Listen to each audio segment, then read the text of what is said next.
terus dibawain kayu gitu mau dibalok. Terus dari belakang itu ternyata banyak yang kenal ayah saya karena ayah saya itu dulu suka nolong orang. Jadi dia sebut nama ayah saya, jangan itu anaknya ini, begitu kan, sebut nama ayah saya. Nah, terus beneran, beneran. Nah, ternyata orang yang mau bunuh saya ini kenal sama ayah saya dan pernah ditolong. Ayah saya juga bekas preman ya. Mohon maaf, saya boleh tanya ya Pak Paul Iya. tentang itu.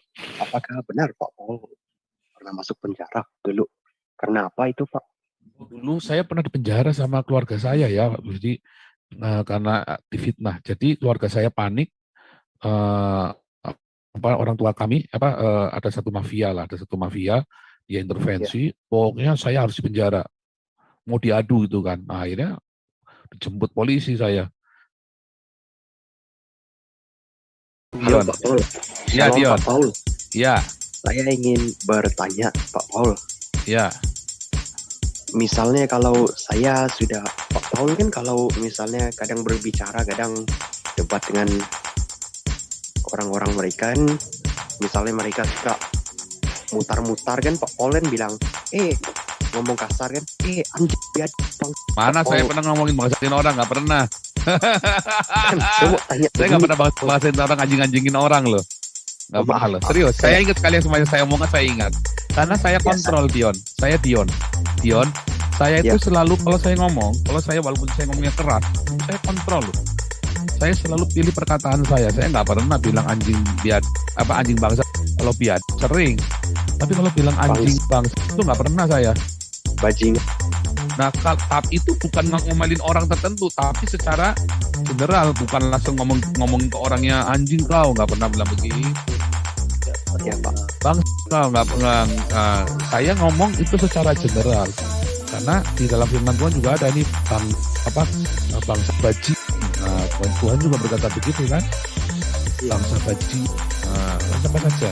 Tetapi nggak pernah saya ngomong ketemu orang gitu, terus saya maki-maki dia gitu, anjing bangsa dia tuh lancau, nggak pernah saya.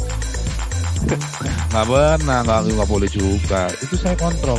Nah, tetapi dalam ungkapan ya. Dalam ungkapan itu, saya misalnya nih maki-maki satu kelompok gitu kan, bang, ya ini namanya kan, nah itu beda. Itu hal yang berbeda. Tapi kalau saya lagi ngomong sama kamu nih, ya kan, woi kau, bang anjing kau, nah nggak boleh saya ngomongin begitu, nggak boleh. Tapi kalau kita lagi ada satu kelompok, kita sedang membicarakan itu, dan kita menggunakan satu bahasa eufemisme, ya kan, ungkapan, ini kan, ya namanya ini kepar, ya kan, begitu, nanggap nggak? Nanggap Pak.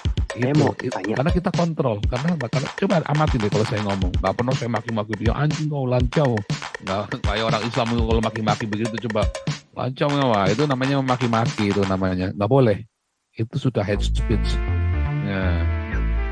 Oh, kita kontrol. Saya tahu hukumnya Eropa, saya tahu hukumnya hate speech itu artinya apa segala macam, ya kan. Nah, kita jaga semua, kita kontrol. Jadi kalau saya lagi keras itu memang sengaja lah, itu kita ini sedang ada ditonton orang banyak. Kalau saya nggak menyatakan dengan begitu, orang nggak laku.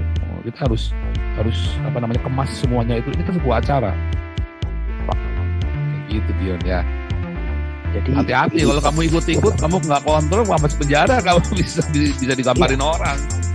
Saya tidak mengatakan kata-kata yang saya sebutkan tadi. Ya Pak Paul. Saya selalu bilang don't try this at home, karena belum tentu kalian tahu. Saya ini entah mengapa ya, dari SMP, SMA saya itu pandai memilih kata. Saya sengaja kadang-kadang, kalau saya ngomong sama orang tertentu, saya lagi konseling pribadi dengan orang ya, saya pilih kata. Ya kan? Saya pilih kata yang tepat. Kalau saya lagi di muka umum, saya pilih kata. Kalau saya lagi live begini, saya juga pilih kata. Entah mengapa, itu udah seperti Tuhan talenta, kayak bakat alam gitu loh. Memilih kata itu suatu bakat. Nah, orang-orang yang punya karunia kenabian itu memang biasanya dikasih pilihan kata yang bagus, ya kan. Makanya orang-orang yang suka puitis, orang seniman-seniman itu kadang-kadang Tuhan kasih karunia kenabian. Seniman-seniman itu makanya coba orang-orang yang melakukan lagu-lagu atau drama-drama teatrikal itu kan sindiran kepada pemerintah, kritik sosial politik, itu kan suara kenabian. Dan mereka bisa menyajikannya dalam bentuk seni. Nah itu suara kenabian dengan satu pilihan kata. Gitu ya, ada seorang yang namanya Ahmad Fauzi itu ya, orang Semarang itu. Ya, dia sampai nyebur ke tai. Jadi dia kumpulin tai orang, tinja itu loh, tinjanya orang dikumpulin. Terus judulnya Tuhan yang mentai. Artinya Tuhan yang sampai hina. Terus dia terjun ke tai itu beneran, ke tinjanya manusia, dia berenang di situ. Dia nyelam, terus dia bangun gitu. Itu beneran ya, itu kasih Ahmad Fauzi itu beneran itu. Wah itu heboh itu. Dia benar-benar masuk itu Ahmad Fauzi. Itu memang pernah kena schizofren. Dia memang sakit schizofren. Makanya dia ya pikirannya yang aneh-aneh. Pikirannya benar-benar liar. Dan pernah masuk penjara segala macam gara-gara penistaan agama Islam.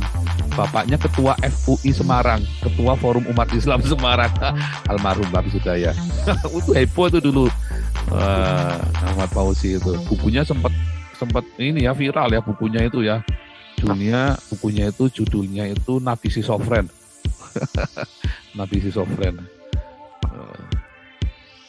Itu mohon maaf, saya boleh tanya ya Pak Paul. Iya. Tentang itu. Apakah benar Pak Paul pernah masuk penjara dulu? Karena apa itu Pak? Dulu saya pernah dipenjara sama keluarga saya ya, jadi karena difitnah. Jadi keluarga saya panik. Orang tua kami ada satu mafia. Dia intervensi, pokoknya saya harus dipenjara. Mau diadu itu kan. Nah, akhirnya dijemput polisi saya, saya tenang-tenang saja waktu itu, kita buktikan semuanya. Oh saya puasa 40 hari 40 malam tuh. Di penjara itu saya puasa 40 hari 40 malam. Pak Paul katanya kan pernah Pak Paul cerita Pak Paul hampir dibunuh mati sama orang, tapi tahanan lain bilang, jangan, bapaknya itu baik. Bulan Desember itu. Ya itu jadi waktu di penjara itu saya mau dibunuh, disuruh sama si mafia ini ya kan. Jadi itu kasusnya gede ya, kasus gede itu. Nah, terus saya mau dibunuh, saya tuh dimasukkan ke, jadi waktu saya dimasukinnya tuh bukan di tahanan Polres, terus saya dipindah ke LP masalahnya, padahal belum sidang waktu itu.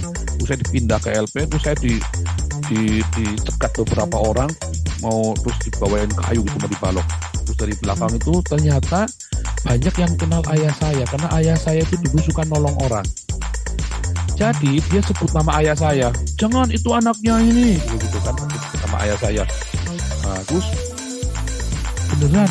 Nah, ternyata orang yang mau bunuh saya ini kenal sama ayah saya dan pernah ditolong. Ayah saya juga bekas preman ya.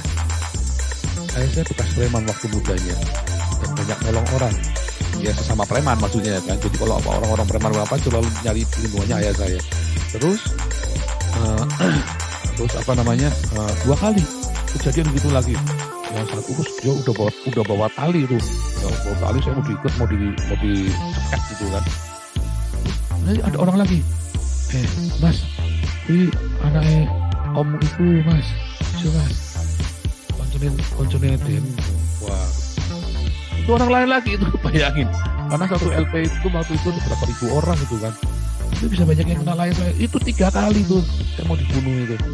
Nah jadi itu ya, kadang-kadang kita berbuat baik, mungkin bukan mungkin kita nggak tahu, tapi anak-anak kita yang menuai perbuatan baik kita. Makanya rajin-rajinlah berbuat baik.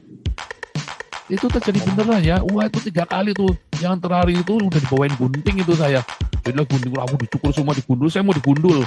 Saya mau digundul, mau digebukin lagi itu kan.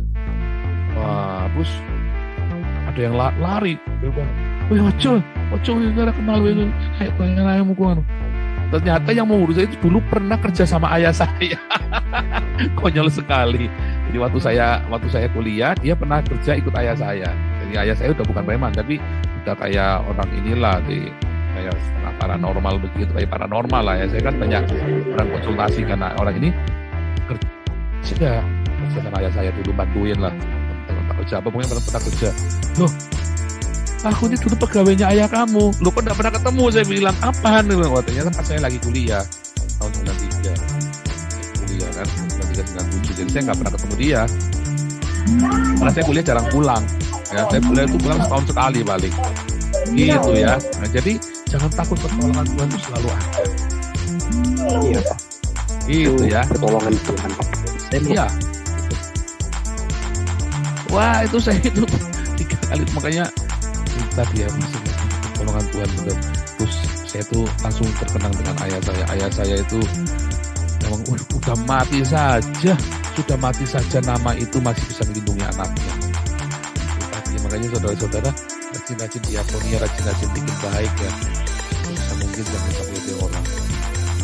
Selamat gitu ya.